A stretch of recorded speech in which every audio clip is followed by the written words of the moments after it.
Hello, everybody. Welcome back. Today, I want to discuss some cases, and those cases can be helping a lot of people if they are in a career of mental health, and then they can also utilize some of the cases to enhance their ability to help out the client, help out their consumer or customer to manage their emotion and life. A lot of time we are studying about people's behavior. We are studying about people's tendency. A lot of people trying to figure out what would the best way to support those individuals. So that's why certain level, certain degree, they are creating a sort of things that you can help out people who have suffered from emotional deficit. So the way they deal is like you're doing a conference, you're doing your research on how to help them, and in that sense, we can call them as a case study or case formation. So pretty much you digress and working on the cases to support an individual and get into get better emotionally. Of course, you work on a lot of implementing plan, and you give them a lot of suggestion on how to manage their life. So today I just want to use a fake person, okay, a person who is not really exists, but the actual case is actually really astonished. So I'm gonna use Joe, a person Joe as individual, to open the case.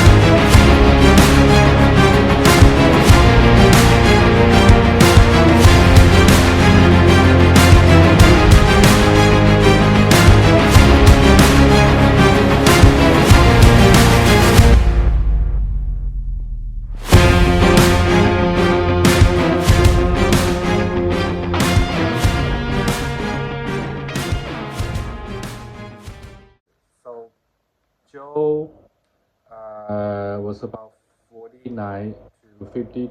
I want to say Joe is 53 and recently had difficulty sleeping.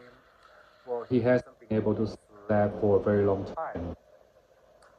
And Joe has a problem with severe depression during the past, and he was diagnosed with PTSD. So Joe started to reveal his problem has to be occurred when he was a child. He always feel be neglected and someone was abusing him when he was younger. Um, the worst part of this whole scenario was Joe was being abused and put inside a closet for a very long time, and Joe developed PTSD. Joe doesn't show a lot of significant change of his behavior until he hit the onset of early 30, and that was a time when he started to develop difficulty sleeping, have a lot of anxiety symptoms, and he also complained that he will have a recurrent nightmare, and those are part of the PTSD symptoms. But the psychiatrist was not able to diagnose um, in a sense of because he had a multiple issue. So they developed a primary diagnosis, secondary diagnosis, and trying to figure how things will work for him in the long run. But not until lately he hit into his 53 and he start have more nightmare and stress out with a lot of things happen in his life, and also his family has been complaining and also feel stressed about how to support him. So then here you can develop a case formation for this particular person, And first of all, you can identify the situation. So the simple way to identify the situation is Joe have recurrent nightmare, start thinking about his childhood and being abused when he was younger, and he start have threatened behavior, trying to hurt himself.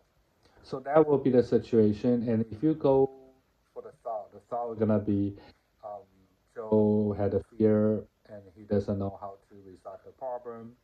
He woke up with nightmares, sweat on his bed, and there's not much he can do to help. That's why he came to see a psychiatrist or ask for somebody to support him. And that's a thought. And then you can identify what kind of danger he has because that's important. So the danger is that he may have self-harming behavior. And what is his focus? His focus is the nightmare trigger him to not able to concentrating at work during the morning time, and he start to have severe heart beating problem and unable to complete the test. Then you can also talk about what is the safety behavior that Joe can do. So Joe can actually spending more time with his wife or his children, and Joe can do more exercise. Joe can walk around. Joe can communicate with his colleagues. Joe can communicate with his friends, and all those things can actually support Joe to be a better individual. But the last thing you can figure out is what kind of issue he has. So PTSD, pretty much he may have anxiety, depression, and severe issue of how to manage his life. So this can sum up with the case formation because you're talking about client's problem and you associate client's problem with the symptoms and you're talking about the symptoms, the problem, and you kind of digress and try to resolve the problem. So that is just a pretty simple of the formation, if you want to build the cases, and I think that's the way to work out.